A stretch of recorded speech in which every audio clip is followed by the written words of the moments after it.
Sou Velci Araújo, sou natural do Rio Grande do Sul, precisamente da cidade de Tenente Portela. Sou formado em música, tocamos 25 instrumentos, sendo todos os de corda, todos os de teclas e 6 de sopro, profissionalmente. Atualmente moro no estado do Paraná. Eu trabalho aqui na feira da praia, aqui, ao entorno aqui, nesse espaço de arte, né? Maravilhoso que é aqui, a gente está trabalhando aqui há mais ou menos 20 anos.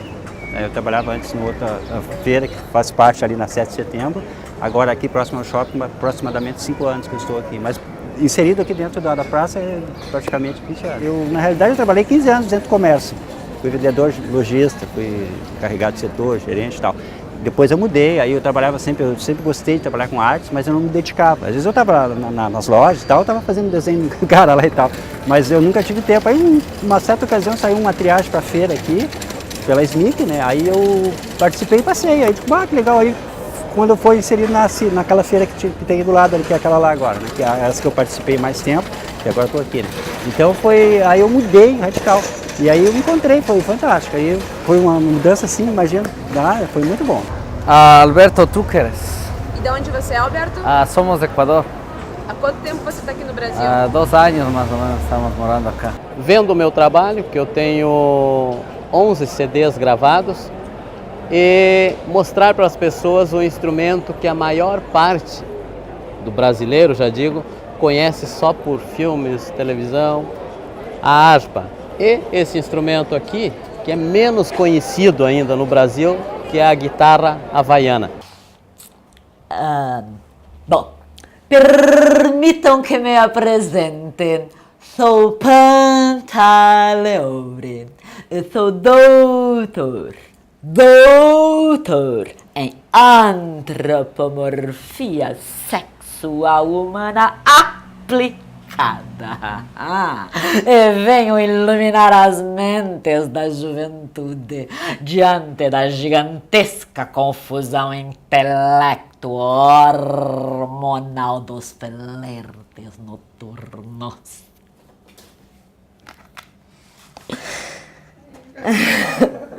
Esse é o meu doutor Pantaleone, né? É um híbrido da comédia dell'arte, que é a comédia italiana.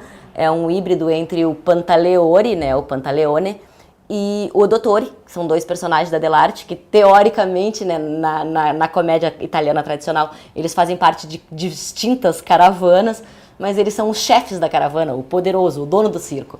Então nasceu numa brincadeira de circo, num coletivo de palhaços que eu tenho, onde todos são palhaços malabaristas e eu sou atriz, eu venho da palhaçaria do teatro.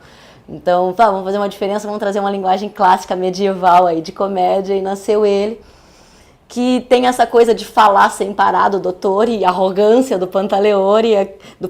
Então ele é um Pantaleone, Pantaleão Dottore, e como caberia de ser ao Pantaleão, ele fala sobre sexo, né? A minha família é toda de artistas, meu pai é músico, meus irmãos, nós somos 4 irmãos, e eles têm escola de música desde, né, de bastante tempo. Eu comecei nos palcos aos 6 anos de idade, cantando.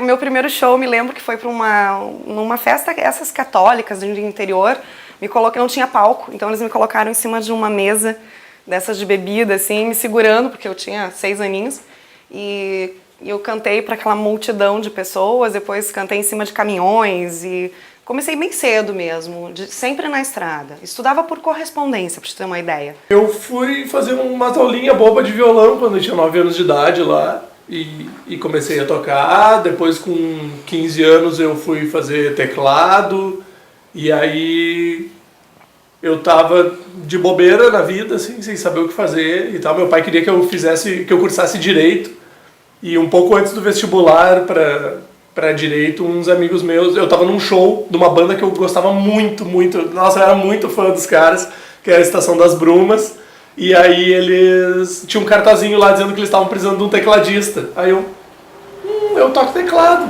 vou me oferecer e tal. E começou minha carreira profissional, assim, numa banda que eu adorava, né? Toquei 1 ano e meio com eles e tal, foi maravilhoso, assim, morro de saudade dos guris.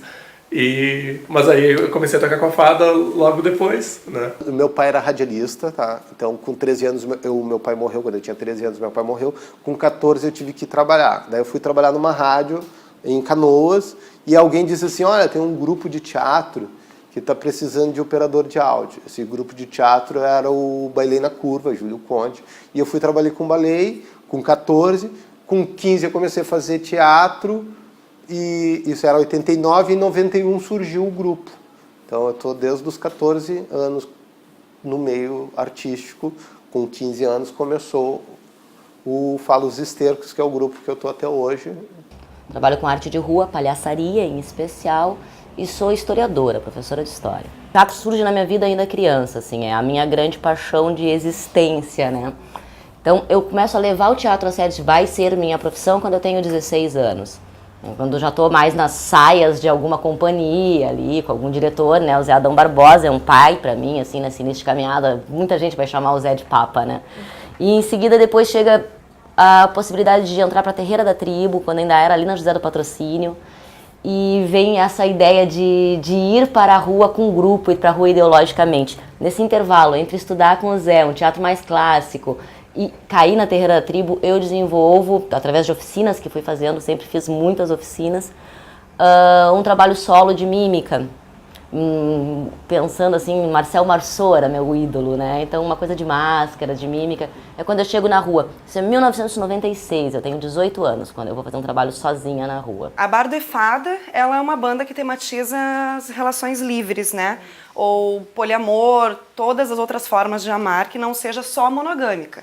Nada contra a monogamia. Eu e o Bardo vivemos monogamicamente durante 4 anos e nós estamos há 12 juntos e hoje nós temos outros companheiros. Eu não namoro mais com a Aline, nós vivemos um trisal, né, com a Aline, mas não estou mais com ela, somos amigas, mas ele continua com a Aline e eu tenho o Léo também. Vivemos quase todos juntos, né? No clipe da Seu Não Olhar Pra Você, a gente já fazia uma representação de ir até o altar e aí quando chegava no altar, em vez de colocar a aliança, tirava um cadeado.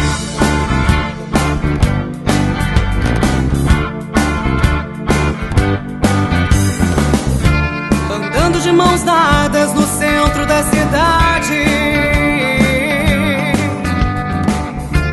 olhei pro outro lado, metade da idade. Sou um leão que precisa plantar a semente. Sou um leão que precisa plantar a semente. Só que pra mim só existe O meu trabalho de rua está mais vinculado a essas festas protestos.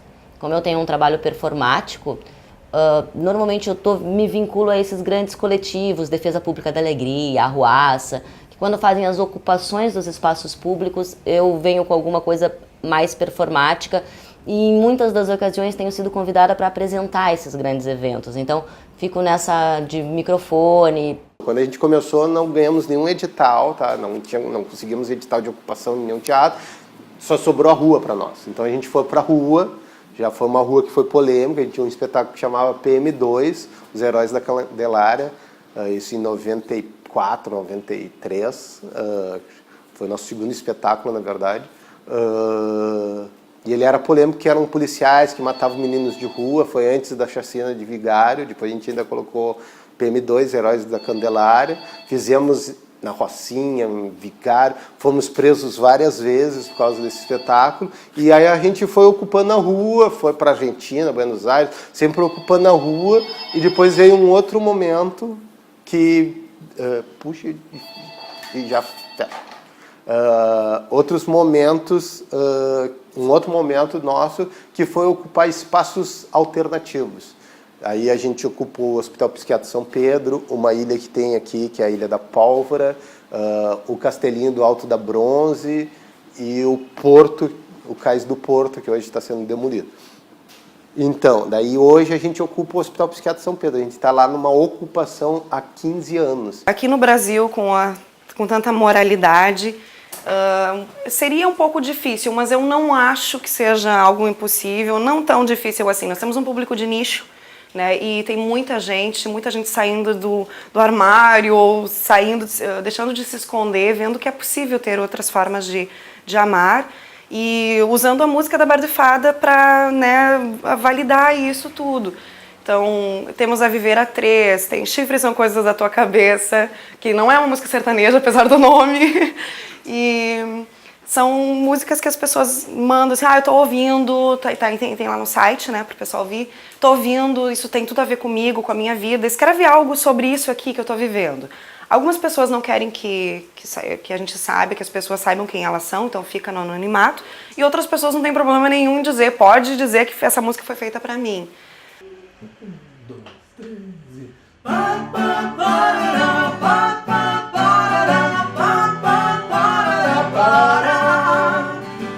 Sou um mendigo de terninho com uma placa, preciso de carinho. Faz um ano que ninguém quer me tocar. Toda noite na minha cama faço todas as homenagens. Tô sozinha e sem grana, essa cidade não dá mão pra ajudar. Nos meus sonhos vejo bonecas infláveis voando pela sacada, e o meu consolo preenche um vazio em mim. Prefiro a fome, a sede, a dor, o frio, o calor, do que ficar um ano sem amor.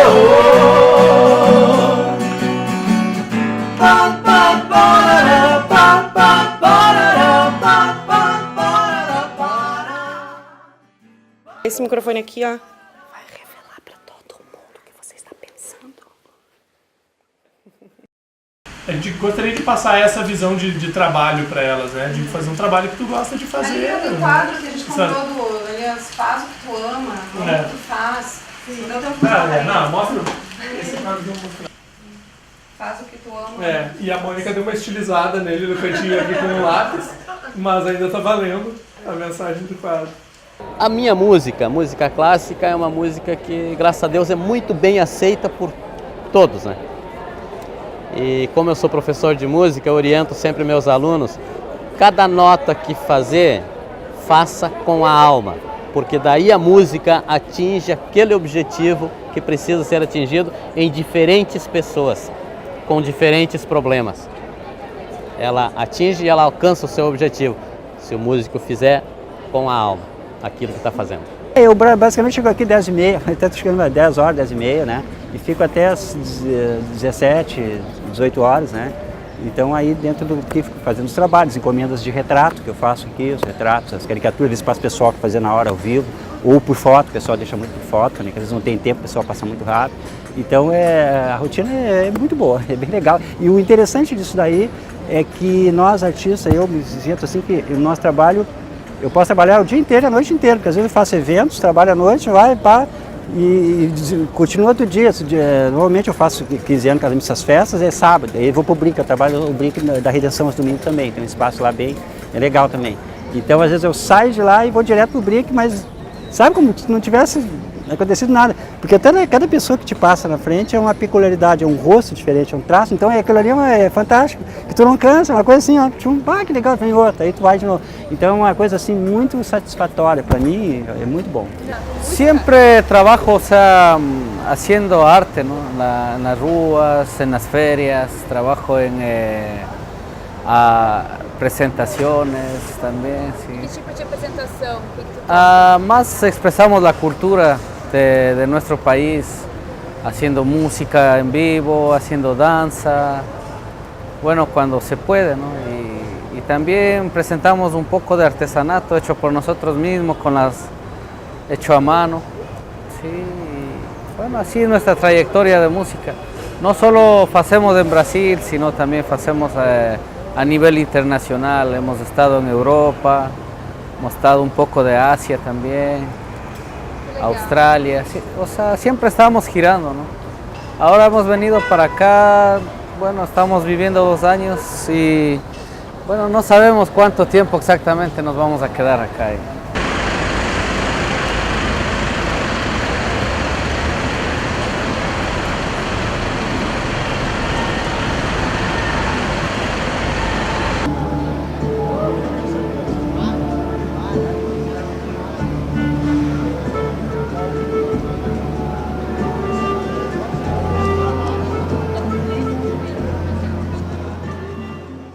Estamos aquí morando porque, como te decía, nos gusta mucho, ¿no?, trabajar acá. Y bueno, cuando estamos en Porto Alegre salimos a trabajar acá. Y ahí, como te digo, siempre pasamos viajando. Porto Alegre, a gente gosta dessa cidade, a gente quer ficar aqui, então nos ajudem a ficar aqui. Porque existe uma realidade, o artista não pode ficar sempre no mesmo lugar. No máximo que uma cidade nos permite ficar são 2 anos. Só que agora a gente escolheu Porto Alegre. Então a gente sim, tocou bastante na noite, mas aí teve algumas leis que infelizmente destruíram com a gente e fecharam alguns bares em que a gente tocava e não tem mais condições de tocar nesses lugares, né? E aí é muita concorrência de artista querendo sobreviver, então não tem lugar para todo mundo na rua. E a gente deixou de tocar na noite de Porto Alegre. Ou é uma escolha ou uma necessidade?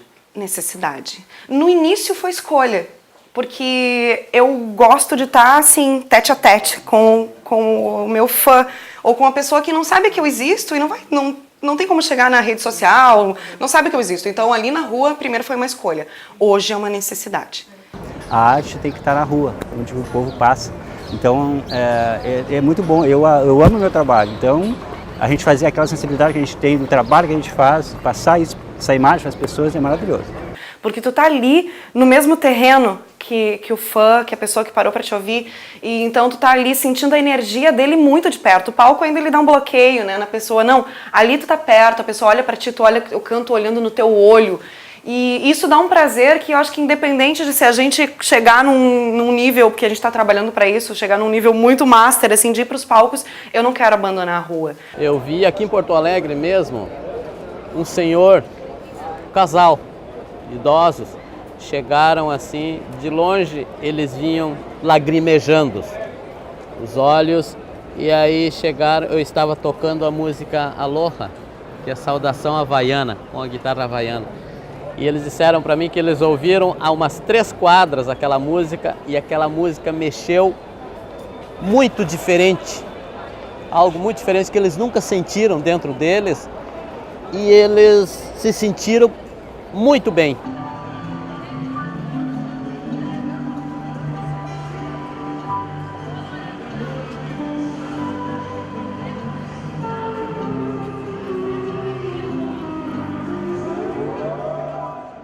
Acho que os artistas de ruas hoje já estão incorporados dentro de Porto Alegre. Pessoas que estão com problema, muitas vezes escutando o som de uma harpa já fica um pouquinho mais tranquilo, né? Eu acho importante, né? Por causa que tá tão difícil conseguir emprego e tudo, né? Então eu apoio, né? E tu costuma ouvir os artistas aqui? A gente tá sempre correndo, né? Mas a gente gosta de ouvir, né? Parar para ouvir não tem muito tempo, né? Mas eu gosto de ouvir, né? Nenhuma cidade sem os artistas de rua tem a mesma graça, assim. Porque acho que em cada cidade que tu vai, eles dão uma cor diferente e o tom daquela cidade, assim. Então acho que Porto Alegre, nenhuma cidade, assim, imagino, sem artista de rua. Uma já se atravessou. Atravessa. Pegue outro carro, vai. Vivo! Morto! Morto! Caraca! Vê quem cansa primeiro. As crianças ou eu? Os nossos fã VIPs, eles pagam mensalmente. Como se fosse um clube. É um clube de membros, né? Então, lá no nosso site tem uma aba onde diz, né, seja fã VIP.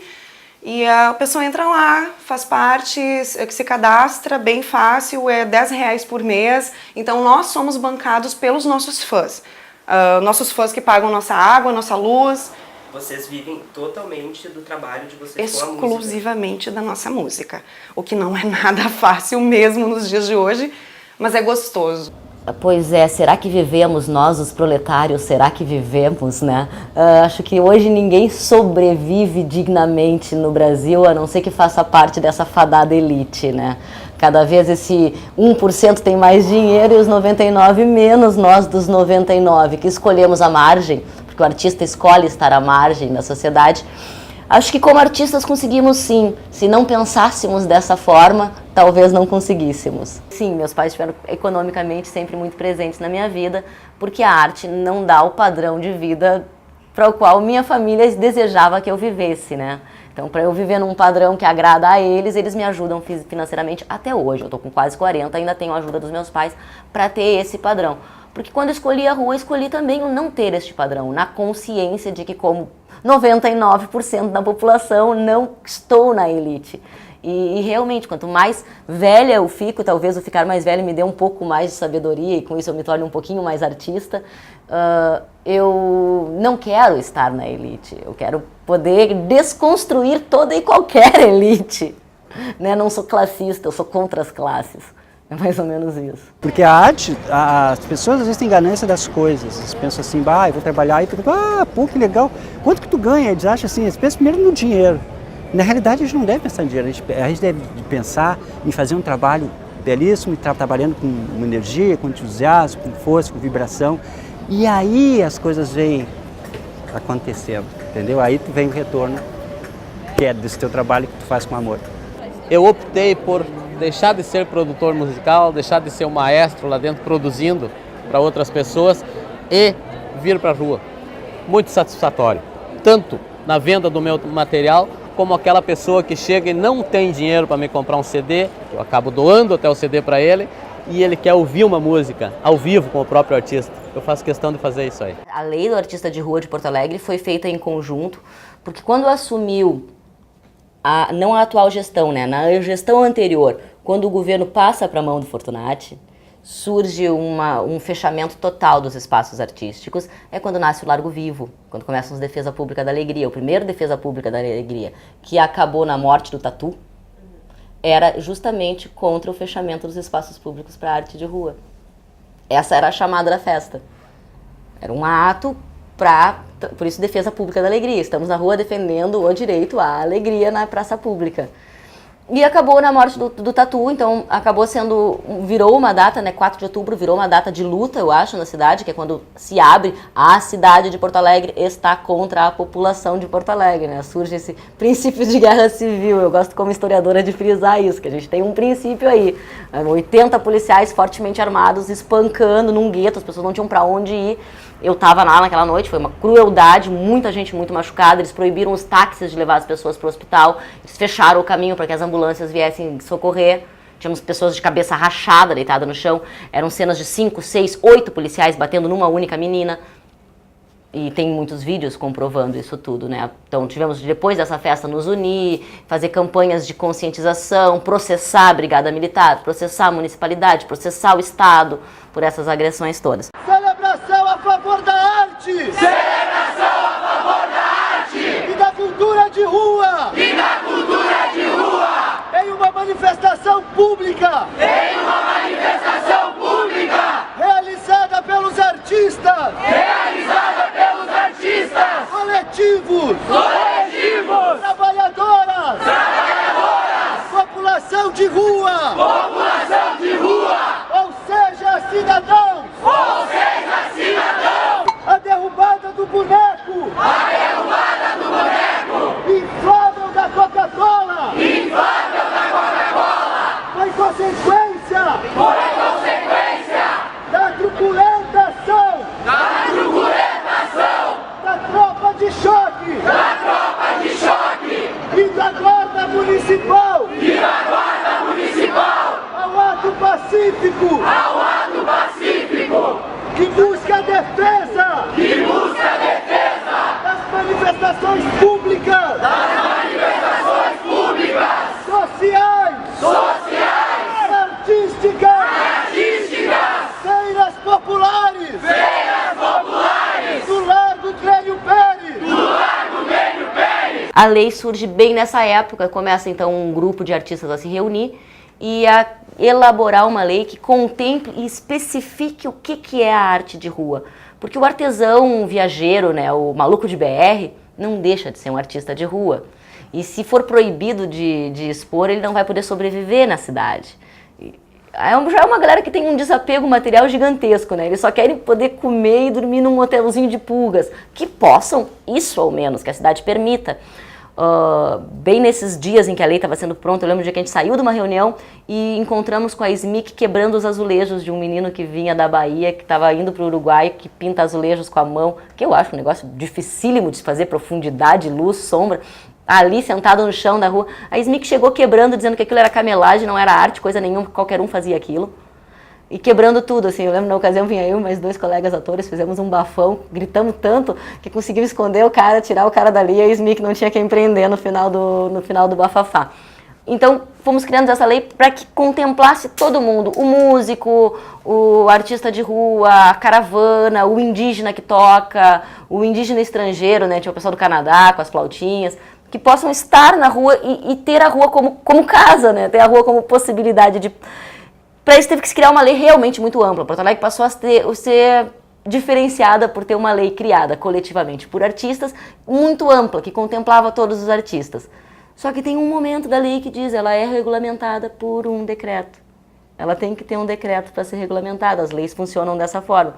Quando vaza a minuta de decreto, vaza com um texto da lei original da década de 70, durante a ditadura militar, em que proíbe pandeiro, tambor, ou seja, uma roda de capoeira passa a ser ilegal. Na época era ilegal uma roda de capoeira. Uma minuta que foi enviado, agora alguns dias atrás, que depois foi suspensa pelo então prefeito, ali ia restringir, ia inibir praticamente.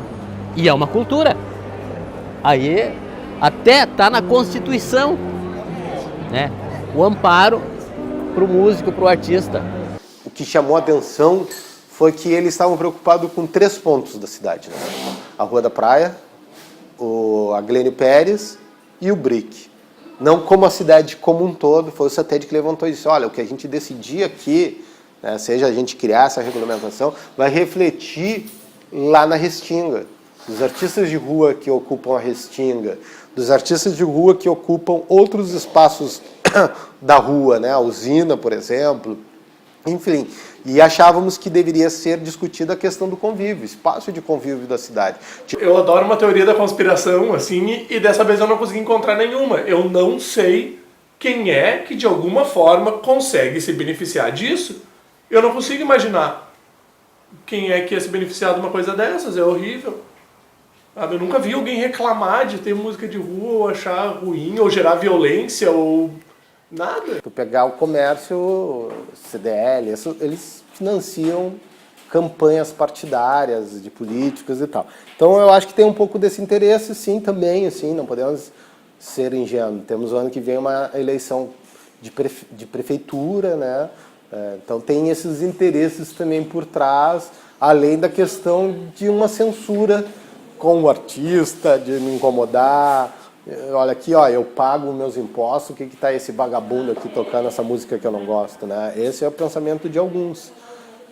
Então eu acho que partiu essa mistura dessas coisas, de um lado o interesse político, de dizer, ó, isso aqui é uma jogada que eu posso ganhar voto, do outro lado eu posso te patrocinar e tirar esse cara que eu não gosto daqui da frente da minha loja. Acho que teve um pouco disso também, assim, né? E será que a arte de rua em Porto Alegre está sendo incômoda para a população, né? A prefeitura pensa em cercear a lei que dignifica ou dá direito ao artista de rua? Acho mais ou menos. Por que você acha mais ou Acho menos? mais ou menos porque é coisa na rua, né? Pega poeira, não é uma coisa limpinha, né? Tem uma referência no Brasil, e eu acho que é no Brasil como um todo, da arte de rua como sendo uma mendicância. Você está ali passando chapéu por pequenas moedas, você está trabalhando por pequenos trocados, você é um miserável que está mendigando o olhar. Eu acho que eles são artistas maravilhosos, como qualquer outro artista, só que eles não são reconhecidos, eles são marginalizados. E ninguém sabe que eles fazem isso, não é só por dinheiro, é por amor, é a vida deles. Alguns extrapolam um pouco, tipo volume muito alto, ocupam muito espaço, esse tipo de coisa. De repente horários mais apropriados seriam melhores, né? Não assim, todo mundo junto ao mesmo tempo, no horário do rush, por exemplo, não tem como, aí fica difícil, aí fica inviável. É ruim para eles, é ruim para nós que perdemos nosso tempo. Quem quer curtir, vai ali e curte. Entendeu? Eu acho que é ruim. Por quê? Porque tranca o caminho, tira o espaço pra gente, né? Tira espaço pra vocês? Tira. É? E você imagina Porto Alegre sem os artistas de rua? Não, eu não imagino, mas tivesse menos. Essa lenda de que somos a capital mais culta do país nos acomodou. Fez do Porto Alegrense um cidadão arrogante, e arraigado em pequenas ignorâncias, assim, arraigado em conceitos pré-estabelecidos. Ter uma minuta, eu acho que partiu dessa coisa do consumo. Eu estou ali na minha loja, sou dono de 1, 2, 3 lojas, e eu não gosto de rock, por exemplo. Eu não gosto desse pessoal de teatro que vem e tira a roupa. Eu não gosto desse pessoal que vem aqui e começa a dançar sei lá o quê. Eu acho que é super importante para a cidade, porque faz com que a gente possa conhecer artistas que têm as suas artes preservadas, individuais, que não são comerciais, enfim, que não são voltadas para uma lógica de mainstream, de ganhar muito dinheiro com isso, mas de viver de arte sendo feliz com o que faz. E às vezes o público mais elitizado é um público um pouco violento, é um público que se sente atrapalhado pela arte de rua, talvez ela lembre a pobreza, né? Nada que lembre lixo ou pobreza agrada a elite. Talvez a arte de rua lembre isso. Mas fora isso, há também uma juventude, uma nova geração que vem muito aberta.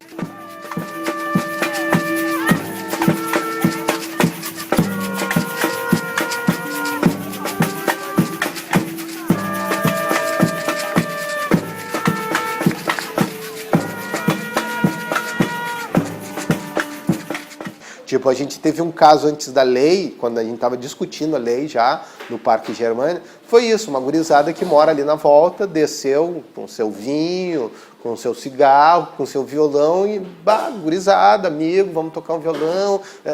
Foram proibidos, foram presos, eles não eram artistas de rua.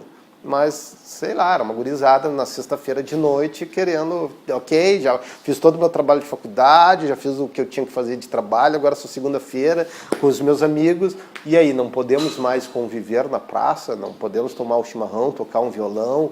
Eu acho que foi uma campanha de higienização da cidade. Tira esse pessoal, tira esses pessoal que canta, que faz barulho. Não, só pode nativista, só pode o pessoal da igreja. Não, esse pessoal aí que vem com essas ideias revolucionárias, não vou citar nomes, que eu acho que é o secretário da SMIC, que é o Walter, vou citar assim. Ele postou, ele foi lá, filmou um artista de rua, disse, tá alto esse cara, que ruim, não sei o quê. Eu, inclusive, comentei, ele disse, o que é o alto? O alto é relativo, eu sou surdo. Talvez o que é alto para ti, para mim não é alto, porque eu sou surdo.